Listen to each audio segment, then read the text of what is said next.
xibaar yu wér te wóor ca tàng ba abonnez-vous pour ngeen di mën di jot suñuy vidéo.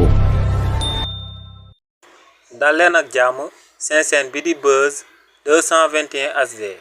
kii di Ngoné Saliou Diop di akub journaliste bu kenn dootu présenté ci réew mi di Sénégal ginnaaw ba kii di Moussa Bocar Thiam di ancien ministre de la communication ci régime président Macky Sall génnee daal di wax que ne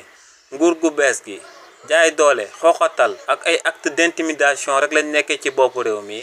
ginnaaw ba kookee waxee li ni mel kii di Ngoné Saliou Diop daal dina ko siy tontu kii di Ngoné Saliou Diop ne kookee di Issa Bocar Thiam ginnaaw ba mu bokkee woon ci régime président Macky Sall jaay doole rek la fi nekkee woon te ne li ni mel lu koy findeel moom mooy que ne kookee di Moussa Bocar Thiam ginnaaw bañ daan bundu xatal Ousmane Sonko ba mu daan nekk ci opposition bi ne kookee daa génnoon daal di wax publiquement Sénégalais yëpp di ko dégg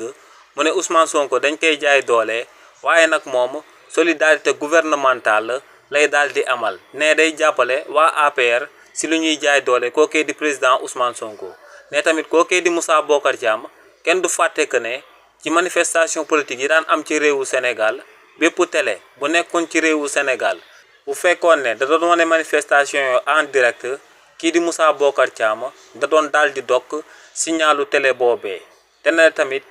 ginnaaw ba fi manifestation politique yi di daan am tamit da doon dog internet bi ci réewu Sénégal te ne li ni mel lépp ci jaay doole la ko kookee di Moussa Bocar Thiam di doon teg donc ne kookee di Moussa Bocar Thiam dafa mal placé wu taxaw naan régime bu bees bi dañuy jaay doole ndax kookee ba mu bokkee woon ci gouvernement bi moom ci wàllu boppam jaay doole rek la fi nekkee woon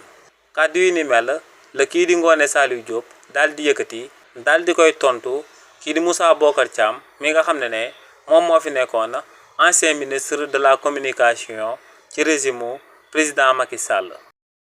xibaar yu wér te wóor ca tàng ba abonnez-vous pour ngeen di mën di jot suñuy vidéo.